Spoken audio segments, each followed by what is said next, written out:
Hi കൂട്ടുകാരെ, നമുക്കിന്ന് മധുരക്കിഴങ്ങ് പുഴുങ്ങി കഴിച്ചാലോ. ഞങ്ങൾ ഇന്നലെ ഗ്രാൻഡിൽ പോയിട്ട് ഒരു മധുരക്കിഴങ്ങ് വാങ്ങിയിട്ട് വന്ന് നെക്സ്റ്റ് അടിച്ചിട്ട് അവിടെ ഇങ്ങനെ നിരത്തി വെച്ചുകൊണ്ടപ്പോൾ ഒരു ആഗ്രഹം. എന്നിട്ട് ഇവിടെ വീട്ടിൽ കൊണ്ടുവരിക, അറഞ്ചും പുറഞ്ഞും വെട്ടുക, നന്നായിട്ട് ഇതുപോലെ നന്നായിട്ട് കഴുകിയെടുക്കണം കേട്ടോ. മണ്ണ് വല്ലതും ഉണ്ടെങ്കിൽ പോയിക്കോട്ടെ. അതിനുശേഷം ഇഡ്ഡലിത്തട്ടിൽ വെള്ളം ഒഴിക്കുക, ഇതുപോലെ തട്ട് വയ്ക്കുക. പിന്നെ കഷ്ണങ്ങളൊക്കെ ഓരോന്നോരോന്നായിട്ട് ഇങ്ങനെ പറക്കി പറക്കി വെക്കണം. എല്ലാവരെയും സ്നേഹത്തോടെ പറക്കി വയ്ക്കുക, നമുക്ക് പുഴുങ്ങിയെടുക്കാനുള്ളതാണ്.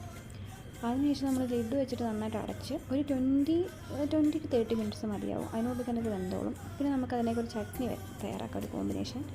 അതിന് നമ്മൾ ചെറിയുള്ളി 4-5 പീസാക്കി എടുക്കുക. പിന്നെ നമ്മുടെ ഉണങ്ങിപ്പോയ കാന്താരി മുളകും 4-5 ഇടുക.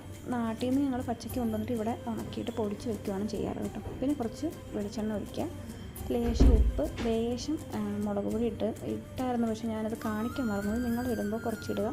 എന്നിട്ട് പൾസ് മോഡിലിട്ട് ക്രഷ് ചെയ്തിട്ട് എടുക്കുക. ഇത്ര വൃത്തിയിലാവില്ല, നിങ്ങൾ ചെയ്യുമ്പോൾ നന്നായിട്ട് വരുമായിരിക്കും. അതിനുശേഷം നോക്കുക, തുറന്ന് നോക്കുക. ഓക്കെ, സെറ്റായിട്ടുണ്ട്. നമ്മൾ പിന്നെ ഒരു കത്തി എടുക്കുക, ഇതിനെ ഇതുപോലെ കുത്തി എടുക്കുക. ഓക്കെ, ദേഷ്യം കൊണ്ട് കുത്തുന്നതല്ല, നമുക്കിത് ഈസിയാണ്. നമുക്ക് വെന്തോന്ന് അറിയാനും പറ്റും. പിന്നെ ചൂടല്ലേ, പെട്ടെന്നെടുത്ത് കൈ പൊള്ളിക്കേണ്ടല്ലോ. അതുകൊണ്ട് ഇങ്ങനെ കുത്തി എടുത്താൽ മതി കേട്ടോ. കുത്തി എടുത്തിട്ട് നമുക്കിത് കഴിക്കാൻ പോകാമേ. അതിന് മുമ്പ് നമുക്കൊരു കോഫി തയ്യാറാക്കാം, ഒരു കട്ടൻ കാപ്പി. അതാണല്ലോ അതിൻ്റെ ഒരു കോമ്പിനേഷൻ അല്ലേ. നമ്മുടെ നാട്ടിലൊക്കെ പണ്ടത്തെ അമ്മമാരൊക്കെ ഉണ്ടാക്കി തരുന്ന ഒരു കട്ടൻ കാപ്പി. അന്ന് ഞാൻ പറയത്തില്ല, ഞങ്ങളുണ്ടാക്കിയൊരു കട്ടൻ കാപ്പി. ഇതിവിടെ ഒരു ഡിസ്ക്ലൈമർ ഉണ്ട് കേട്ടോ.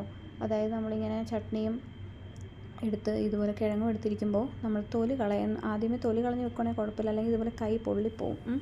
തൊലി കളഞ്ഞതിന് ശേഷം ഇതുപോലെ ഓവർ എക്സ്പ്രഷൻ ഇട്ട് കഴിച്ചാൽ മതി. നമ്മുടെ കൂട്ടുകാരുണ്ടെങ്കിൽ അവർക്കും കൊടുക്കാം. നമുക്കിതുപോലെ ഷെയറിങ് ഈസ് കെയറിങ് ആണല്ലോ. ചായയൊക്കെ കുടിച്ച് ഇങ്ങനെ വൈബൊക്കെ അടിച്ചിരിക്കുക.